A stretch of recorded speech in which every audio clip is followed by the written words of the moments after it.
Hello दोस्तों, नमस्कार। मैं प्रवीण भास्कर आपका अपने यूट्यूब चैनल भास्कर क्लास में बहुत बहुत स्वागत करता हूं। कैसे हैं दोस्तों आप सब? उम्मीद करते हैं बहुत अच्छे होंगे। दोस्तों, हम लोग हिंदी में पढ़ रहे हैं व्याकरण, और व्याकरण में आज सर्वनाम की पहली क्लास है। इसके पहली क्लास मैंने संज्ञा के बारे में बताया। संज्ञा को दो पार्ट में मैंने बांट कर आपको पढ़ाया। संज्ञा पे 2 वीडियो बनाया दोस्तों। आज सर्वनाम की पहली क्लास है। इसमें दोस्तों हम एकदम जीरो लेवल से, बेसिक लेवल से आपको पढ़ा रहे हैं, ताकि परीक्षा में आप कोई भी गलतियां ना करें।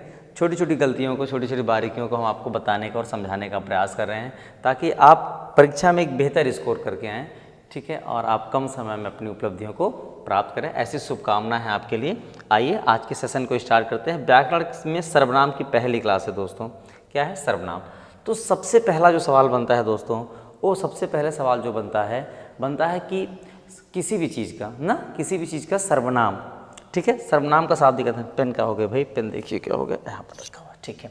जैसे सबसे पहले दोस्तों पूछता है, जैसे संज्ञा, परीक्षा में पूछा गया तो संज्ञा का शाब्दिक अर्थ क्या है? तो संज्ञा का शाब्दिक अर्थ क्या है दोस्तों? संज्ञा का शाब्दिक अर्थ नाम होता है। क्या होता है? नाम। इसी तरह से अगर सर्वनाम का पूछ लिया जाए, क्या पूछ लिया जाए?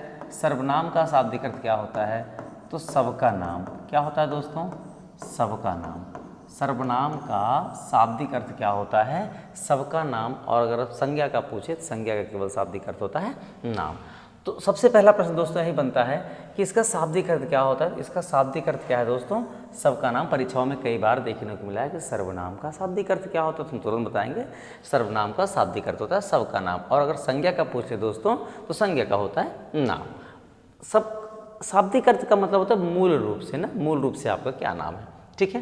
परिभाषा क्या होगी दोस्तों? जो शब्द सभी नाम के स्थान पर प्रयोग किया जाता है, या वह शब्द जो नाम के स्थान पर प्रयोग किए जाते हैं, उन्हें क्या कहते हैं? उन्हें सर्वनाम कहते हैं। वह शब्द जो सभी नाम के स्थान पर प्रयोग किए जाते हैं, जो शब्द सभी नाम के स्थान पर प्रयोग किया जाता है, उसे क्या कहते हैं दोस्तों? उसे सर्वनाम कहते हैं। या दूसरी परिभाषा कह सकते हैं कि जो संज्ञा के स्थान पर जिस शब्द का प्रयोग करते हैं दोस्तों, संज्ञा के स्थान पर जिस शब्द का प्रयोग करते हैं उसे सर्वनाम कहते हैं। उसे क्या कहते हैं? सर्वनाम। जैसे लता स्नेहा की पुत्री है, तो लता क्या है? लता संज्ञा है, स्नेहा भी क्या है? संज्ञा है ना, व्यक्तिवाचक संज्ञा है। लता स्नेहा की पुत्री है और वह बहुत सुंदर है, तो वह शब्द किसके लिए लगाया गया है? लता के लिए लाया गया, नेहा के लिए? लता के लिए लाया गया ना। तो लता यहाँ पर ना कह के, अर्थात यहाँ पर संज्ञा दोबारा ना बोल के वह शब्द बोल दिया दोस्तों, तो वह क्या है? वह सर्वनाम है।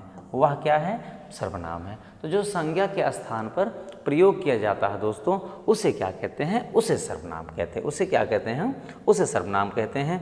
लता नेहा की पुत्री है और वह बहुत सुंदर है। यहाँ पर ऐसे लिखता, लता नेहा की पुत्री है और लता बहुत सुंदर है, तो लता शब्द को 2 बार लिखना पड़ता, ठीक है। इसलिए लता के स्थान पर क्या लगा दिया? वह लगा दिया। तो वह किसका बोध करा रहा है दोस्तों? वह लता का बोध करा रहा है। किसका बोध करा रहा है? लता का बोध करा रहा है, अर्थात लता के नाम के स्थान पर रखा गया है। तो जो संज्ञा के नाम के स्थान पे आ जाता है उसे हम क्या कहते हैं? उसे सर्वनाम कहते हैं। उसे क्या कहते हैं दोस्तों? उसे सर्वनाम कहते हैं। अब प्रश्न ये आता है कि सर्वनाम के कितने भेद होते हैं? तो सर्वनाम के 6 भेद होते हैं दोस्तों। कितने होते हैं? 6 भेद होते हैं। कौन कौन से होता है? एक होता है पुरुषवाचक, एक होता है निश्चयवाचक, एक होता है अनिश्चयवाचक, एक होता है संबंधवाचक, एक होता है प्रश्नवाचक और एक होता है निजवाचक। कितने होते हैं? आइए देखते हैं। एक होता है पुरुषवाचक, और एक होता है दोस्तों, एक हो गया आपका पुरुषवाचक, एक हो गया निश्चयवाचक, एक अनिश्चयवाचक, एक संबंधवाचक और एक प्रश्नवाचक, एक निजवाचक, ठीक है। अगर आपसे पूछे कि पुरुषवाचक के कितने भेद होते हैं, तो पुरुषवाचक के 3 भेद होते हैं, उत्तम पुरुष, मध्यम पुरुष और अन्य पुरुष, ठीक है। तो जैसे पुरुषवाचक में मैं और हम जैसे शब्दों का प्रयोग करते हैं, मध्यम में तू, तुम, आप जैसे शब्दों का प्रयोग करते हैं, अन्य में वह, वह या इस जैसे शब्दों का प्रयोग करते हैं पहचान के लिए। निश्चयवाचक में यह और वह प्रयोग करते हैं। क्या प्रयोग करते हैं? यह और वह। यह का प्रयोग पास की वस्तु के लिए, वह का प्रयोग दूर की वस्तु के लिए। अनिश्चित में क्या होगा? कोई और कुछ, कोई और कुछ कोई का प्रयोग सजीव के लिए, जबकि कुछ का प्रयोग दोस्तों किसके लिए, निर्जीव के लिए करेंगे। प्रश्नवाचक में कौन है, कौन और क्या, और प्रश्नवाचक चिन्ह लगा होगा जिससे आप पहचानेंगे। संबंधवाचक में क्या होगा, जो सो, जैसी करनी वैसी भरनी, जो बोओगे सो काटोगे। निजवाचक में क्या होता है दोस्तों, जहाँ कर्ता स्वयं अपने बारे में काम करते हैं, हम अपना काम स्वयं करेंगे। तो जहाँ पर कर्ता स्वयं अपने बारे में कहता है वो क्या होता है, निजवाचक। निजवाचक में दोस्तों, निजवाचक में और पुरुषवाचक के उत्तम पुरुष में लगभग समानता होती है, ठीक है, लेकिन थोड़े से उदाहरण के तौर पे हम आपको समझाएंगे दोनों में क्या अंतर है, बहुत बारीकियों से आपको समझना होगा, ठीक है दोस्तों। तो हमने जाना कि सर्वनाम के, अगर हाँ एक चीज़ और ध्यान देना है कि अगर आपसे पूछ लिया जाए कि प्रयोग के आधार पे सर्वनाम के कितने भेद होते हैं, तो तुरंत क्या बता देंगे, तुरंत 6 बता देंगे। इसमें 11 शब्द हैं जो सर्वनाम के होते हैं, जैसे 1 2 3 4 5 6 7 8 9 10 11, ऐसे करके 11 शब्द होते हैं जो पहचान करवाते हैं कि हमारे सर्वनाम हैं, ठीक है। तो सर्वनाम कितने भेद होते हैं दोस्तों, सर्वनाम के 6 भेद होते हैं। कौन कौन से, पुरुषवाचक, निश्चयवाचक, अनिश्चयवाचक, प्रश्नवाचक, संबंधवाचक, निजवाचक। पुरुषवाचक के कितने भेद होते हैं, उत्तम, मध्यम और अन्य। आइए हम जानते हैं एक एक करके कि पुरुषवाचक में उत्तम क्या होता है, मध्यम क्या होता है और अन्य क्या होता है। तो सबसे पहले दोस्तों हैं पुरुषवाचक। ऐसा नहीं कि पुरुषवाचक शब्द केवल पुरुषों के लिए प्रयोग किया जाए, नहीं, ऐसा नहीं है। क्या है परिभाषा देखेंगे, जिस सर्वनाम शब्द का प्रयोग स्त्री और पुरुष दोनों के नाम, किसके कह रहा है, जिस सर्वनाम का प्रयोग, क्या कह रहा है दोस्तों, जिस सर्वनाम शब्द का प्रयोग स्त्री और पुरुष के नाम के स्थान पर किया जाता है, किसके, या तो स्त्री या पुरुष के नाम के स्थान पर किया जाता है, उसे पुरुषवाचक सर्वनाम कहते हैं। उसे क्या कहते हैं दोस्तों, उसे पुरुषवाचक सर्वनाम कहते हैं। इसके कितने भेद होते हैं, इसके 3 भेद होते हैं। एक होता है उत्तम पुरुष, एक होता है दोस्तों मध्यम पुरुष और एक होता है अन्य पुरुष।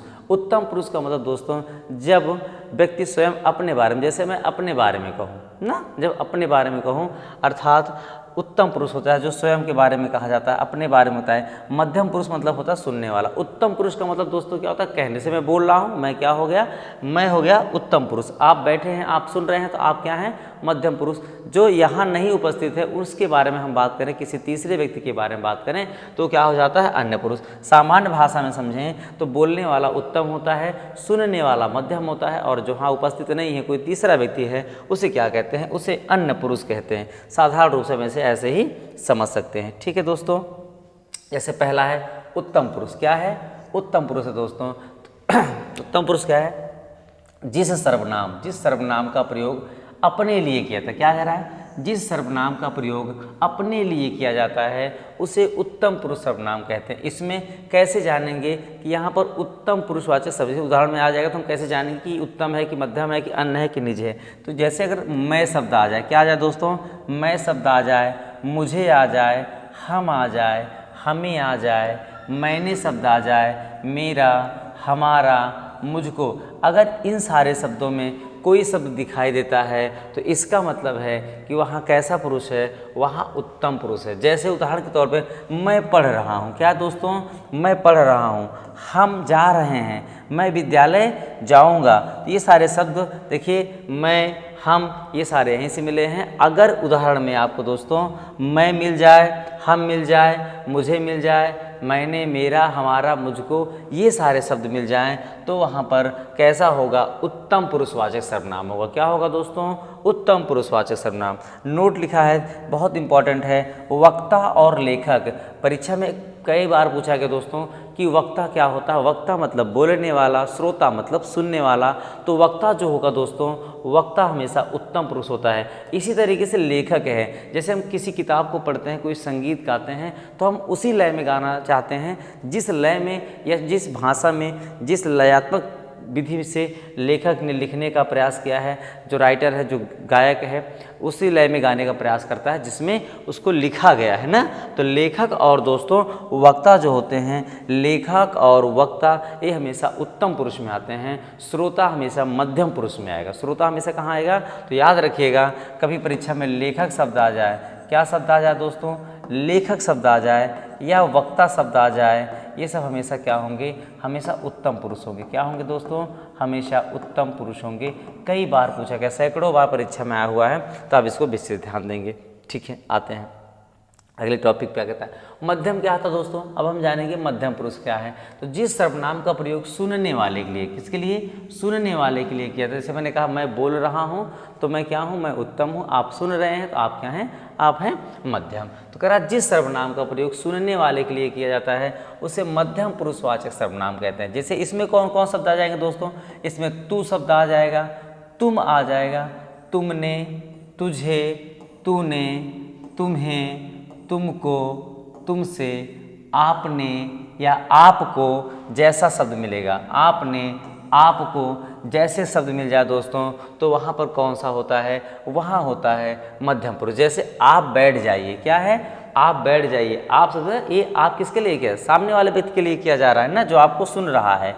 जैसे आप मंच पे लगे ना, आप लोग बैठ जाइए, तो आप बैठ जाइए, आप चले जाइए, तुम कब जाओगे, इस तरह के उदाहरण जो होंगे वो किसके हैं दोस्तों, वो मध्यम पुरुष के हैं। किसके हैं दोस्तों, मध्यम पुरुष के। इसके अंतर्गत पाठक, पाठक मतलब क्या होता है, पढ़ने वाला, पाठक मतलब पढ़ने वाला, और श्रोता मतलब सुनने वाला।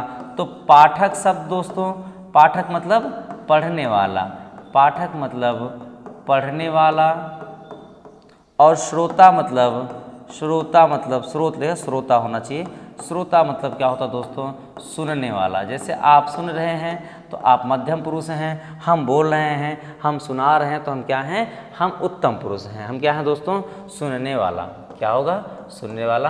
ध्यान रखिएगा, लेखक और वक्ता उत्तम में आते हैं, पाठक और श्रोता हमेशा किस में आते हैं, मध्यम में आते हैं, मध्यम में आते हैं।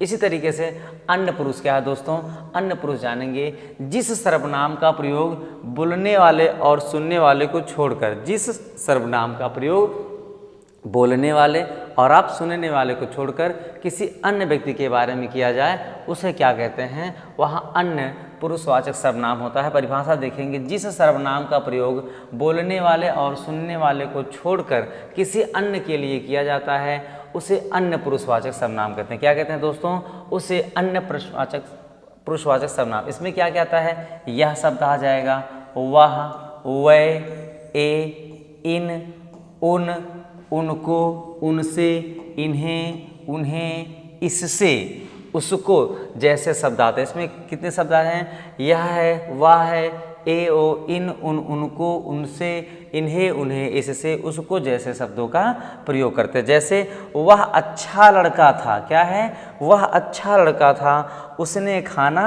नहीं खाया, उसने खाना नहीं खाया। ठीक है, उसने मुझसे कहा कि आज तुम प्रयागराज में मिलोगे। तो इसमें आपको बताना है, उसने कहा ना, उसने कहा, तो उसने क्या है, ये उसने क्या है दोस्तों, उसने अन्य है।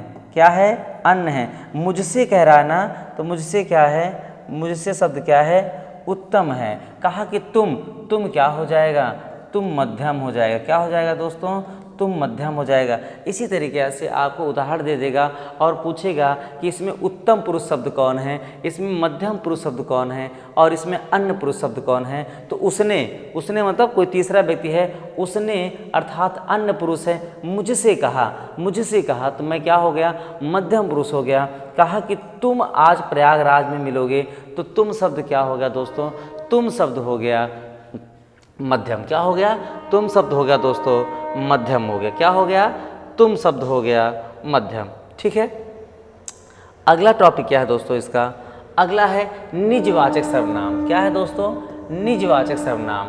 क्या कह रहा है, जिस सर्वनाम का प्रयोग कर्ता स्वयं के लिए करता है ना। मैंने बताया कि मध्यम, उत्तम और अन्य में जो उत्तम होता है, उत्तम के ही अनुसार या उत्तम के ही जैसा आपको दिखेगा निजवाचक। जिस सर्वनाम का प्रयोग कर्ता स्वयं के लिए करता है, क्या करता है, कर्ता। जैसे मैं अपने लिए ही अपने बारे में बताऊं, नहीं अपने बारे में काम करूं या अपना काम मैं स्वयं करूं, उसे क्या कहते हैं दोस्तों, उसे निजवाचक सर्वनाम कहते हैं। यह नोट लिखा हुआ है, क्या है दोस्तों, इसमें आप खुद स्वयं जैसे शब्दों का प्रयोग होता है। आप खुद जैसे शब्दों का प्रयोग कहते हैं। जैसे अपना काम अपने आप करो। क्या है, अपना काम अपने आप करो, अर्थात कर्ता जो है किसी और की मदद नहीं लेकर या किसी और से कराने की बात नहीं कर रहा है, स्वयं से करने की बात कर रहा है। तो कह रहा अपना काम अपने आप करो, हम खुद वहाँ जाएंगे, हम खुद वहाँ जाएंगे, हम स्वयं पढ़ेंगे।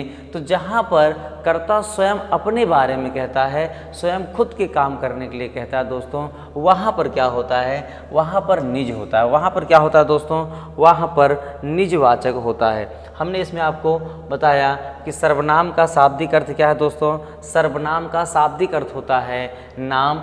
सर्वनाम क्या होते हैं, जो स्त्री और पुरुष दोनों जाति पे प्रयोग कहते हैं उसे पुरुष कहते हैं ना, उसे क्या कहते हैं, पुरुषवाचक कहते हैं। अगर इसके भेद पूछ ले तो सर्वनाम कितने भेद हैं, तो सर्वनाम के 6 भेद हैं। अगर आपसे सर्वनाम की परिभाषा पूछ ले तो जो संज्ञा के स्थान पर प्रयोग किया दोस्तों ने क्या कहते हैं, उन्हें सर्वनाम कहते हैं। क्या कहते हैं दोस्तों, उन्हें सर्वनाम कहते हैं। ठीक है, अगर आपसे भेद पूछे तो इसके 6 भेद होते हैं। कौन कौन से होते हैं, पुरुषवाचक, निश्चयवाचक, अनिश्चयवाचक, प्रश्न, संबंध, निजवाचक। और पुरुषवाचक के कितने भेद होते हैं दोस्तों, 3 होते हैं, उत्तम पुरुष, मध्यम पुरुष और अन्य पुरुष। ठीक है, यदि पुरुषवाचक पूछे तो पुरुषवाचक कितने प्रकार के होते हैं, 3 है। पुरुष उत्तम क्या होता है, जिसमें स्वयं, जिसमें मैं बात कर रहा हूँ, मैं अपने बारे में बताऊँ सारी बातें, तो मैं उत्तम हो गया, आप सब सुन रहे हैं तो आप क्या हो गए दोस्तों, आप मध्यम हो गए। और तीसरा व्यक्ति क्या हो गया, अन्य हो गया। तीसरा क्या हो गया, अन्य हो गया। ठीक है, सारी चीज़ें मैंने आपको उदाहरण सहित दोस्तों समझाया है। ठीक है, ठीक है, इसमें कोई दिक्कत हो, कोई त्रुटि हो आपको तो आप कमेंट बॉक्स में लिखें। कहीं कोई डाउट हो दोस्तों, ना समझ में आ रहा हो, आप उसको कमेंट बॉक्स में ज़रूर लिखें। ठीक है, मिलते हैं अगली क्लास में, तब तक के लिए थैंक यू सो मच, धन्यवाद।